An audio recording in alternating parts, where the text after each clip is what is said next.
Professor Melodies had curated the Galactic Literature course for 200 years. The classroom was a sanctuary of refined taste, where students from across the galaxy gathered to study the great works of art and philosophy. The Serenites contributed their meditative poetry. The Veritans offered their mathematical sonnets. The Calthians shared their heroic epics of noble conquest. Then the humans arrived with their bedtime stories. The course had reached the unit on cultural narratives when Professor Melodies made a fatal error. She asked the human students to share what literature shaped them as children. 5 humans exchanged glances. One of them, a young woman named Sophie, raised her hand. "Professor, can we tell you some of our bedtime stories? Stories we told children to help them sleep?" This seemed harmless. Melodies agreed, settling into her observation pod with the comfortable expectation of gentle, soothing tales. Sophie began, "So there's this story we tell children called The Thing in the Woods. It's about a creature that hides in forests near human settlements. It's intelligent but not quite alive. It mimics human voices, calling out like lost children, to lure people into the darkness where it waits." The alien students shifted uncomfortably. "And the twist," Sophie continued, her voice dropping, "is that nobody knows if it's actually killed anyone. It just takes people. They're never found. Some nights, parents hear their children's voices calling from outside. They have to physically restrain their kids from going to the windows." A Venobian student's protective membranes began twitching. "This is what you tell children to facilitate sleep?" "Oh, that's not even the scary part," said Marcus, another human. "We have one called the Wendigo. It's this creature born from starvation and desperation. It was originally human, a man who ate his own family to survive winter. The hunger transformed him into something else. Something that can never be full. It hunts through the snow, and the only way to survive is to—" "Enough," Professor Melodies interrupted, though her vocal harmonics were shaking. "These are not bedtime stories. These are horror narratives." "Exactly," Sophie smiled. "They're bedtime stories. We tell them to kids at night so they'll sleep with the lights off and close their bedroom doors. It teaches them about danger. About survival instincts. On Earth, learning fear is part of learning to live." The HFY student, a logical being known for emotional stability, had gone pale. "You intentionally traumatize your young?" "We prepare them," corrected another human named James.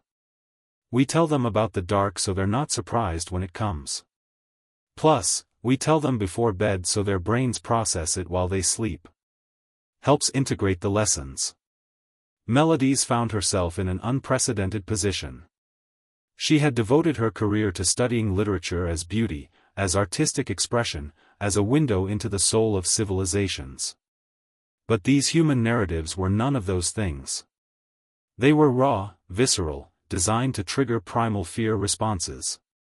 "Tell us more," she found herself saying, unable to look away from the human students. Over the next hour, the humans described their cultural stories. Tales of creatures that wore the skins of loved ones. Stories of places where people entered but never returned. Narratives about the inevitability of death, the fragility of existence, the darkness that waited just beyond the fire. The alien students listened with a mixture of horror and fascination. By the end of the session, the classroom was silent. Then the young Calthian student spoke. "These stories, they describe real dangers?" "Most of them are inspired by real dangers," Sophie explained. "Predators, disease, starvation, the wilderness. We couldn't escape them, so we made them into stories. Stories helped us understand them. Stories helped us survive." "But you tell these to children," Melodies said slowly. "To very young children. So they understand the world they're born into," Marcus replied. "Earth is a death world. Every sunrise is a gift. Every night could be your last. Our stories remind us of that." And somehow, knowing the dark exists makes the light mean something. Over the following weeks, something shifted in the literature class. The alien students began requesting more human stories. Not because they enjoyed them, many of them reported sleep disturbances, but because they were beginning to understand something fundamental about humanity. Their species had evolved on worlds where danger was abstract. They had built civilizations on safety and logic. But humans had built theirs in the teeth of constant threat. Their art, their culture, their very identity was shaped by survival against impossible odds. Professor Melodies assigned a new essay, "What does a species learn from frightening its own children?" The responses were profound. The Serenites wrote about how fear, properly channeled, could become wisdom. The Veritans calculated that exposure to simulated danger in childhood correlated with higher adult resilience. Even the Xwankai admitted that human narratives, while emotionally chaotic, contained sophisticated psychological engineering. By semester's end, human bedtime stories had become the most popular unit in galactic literature. Not because aliens enjoyed them, but because they revealed truths that centuries of refined poetry had missed. In a universe of safety and abundance, only a Deathworld species could teach the value of both. Sophie submitted her final paper with a knowing smile. At the bottom, she had written, "The scariest stories aren't the ones that frighten us. They're the ones that tell us we're strong enough to survive being frightened." Professor Melodies, reading those words in her quiet study, finally understood. Like this story, drop your comment and subscribe channel. Thank you.